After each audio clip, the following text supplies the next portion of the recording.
Hi, Anne-Marie. Hi, Kerry. So one of the changes that came out from inspections is that we're meant to record protected characteristics in a much more different way. So most of us would have our bullying system and we'd have it recorded via children. But now we're having to try to track patterns. So that doesn't include names. So we have to put in this bullying incident happened and it had something to do with protected characteristics. This is what we did. This is what the year group was. This was whether it was a boy or a girl, whether they were binaries, all that kind of thing. So we have to try and spot patterns. The problem is that we're educating the students as well, but it means that they are starting to tell us a lot more. And sometimes their threshold of what a issue is very different to what our threshold is. Now, I'm trying not to make it sound like I'm belittling it. I really am not. And I'm really conscious that lots of little things can make a big thing, and I'm really aware of that. And I don't want it to sound like I'm being negative, but I'm just conscious that teachers now are swamped with accusations of protected characteristics, and not just racial and homophobic. There's things like mental health now. She took the mickey out of me because I'm suffering from mental health, or have a learning difficulty. The list is endless. Okay. Help. So for me, as you're saying that, I'm very kind of black and white in how I've seen that, right? So I know you're in it and you're absorbed in it. It's like, but for me, Kixie 21 spoke about discriminatory based or prejudice based bullying. Okay. So we know that is now in a safeguarding document, which therefore means it's about the impact it has on the well-being of an individual who's in an institute. Where are they being heard, understood and supported? Okay, so with that, we have to go a bit like sexual violence and harassment.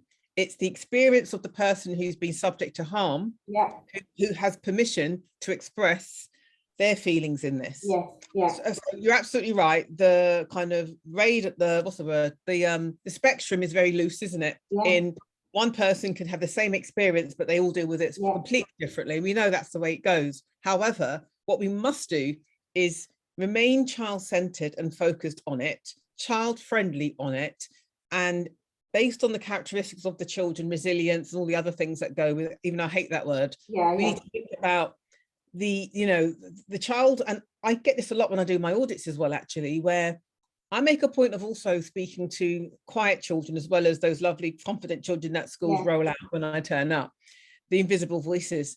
And I'm very clear about how they feel within this environment, in the sense of them also being part of the community. And it annoys me, and I get it quite a lot when they say, what's the point of reporting because it still happens? I get into more trouble and then the person comes back to me.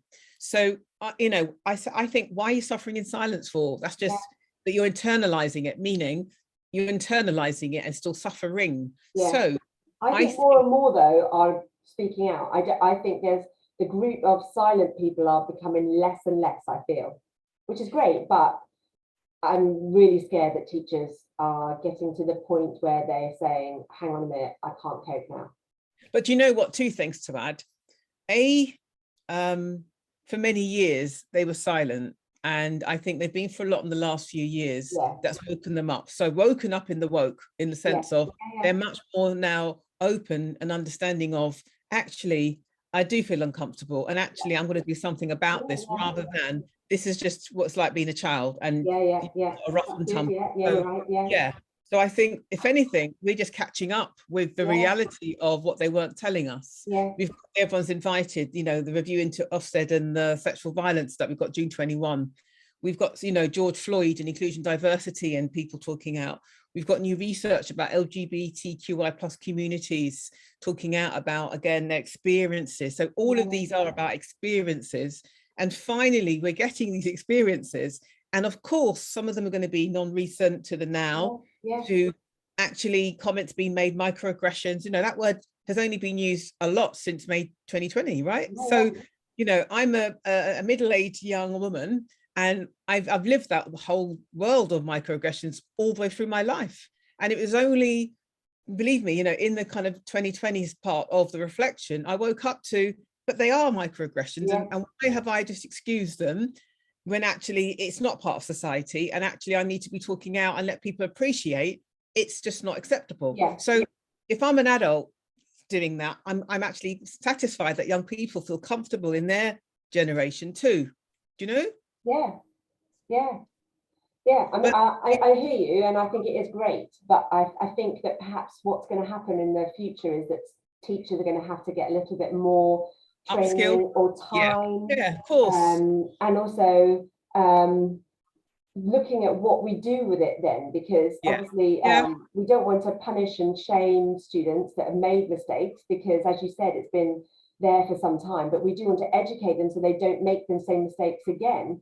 But that doesn't always come across that we're actually then doing anything about it. It just looks like we're. Do you know what's interesting as you say that? So two things. One is about a whole school approach in like the bystander model. That's what that's about, right? The allies. Then you've got people need to appreciate, and I heard this a few years ago, it's really powerful, the impact that their behavior and language has on others, full stop. You know, you need to introduce empathy into the room, because yes, it's banter. However, you really offended people and that's uncomfortable. And these are people going to go to become adults working in a workforce where it continues. So we do need to actually, you know, I think education in school setting is the right place to educate them. However, families too.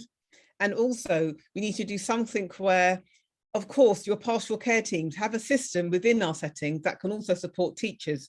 It's not about teachers. You know, teachers can't fix the whole world. Oh, no. It's done in partnership with the whole network. And that's what we need to be thinking of. I think that's really important. Yeah, definitely. It's doable, but you need to restructure and look at the system we're going to do it with, rather than reactive and hide it. That doesn't work. No, that's really helpful. Thank you. No problem. Thank you, Kerry. Speak to you soon. Bye.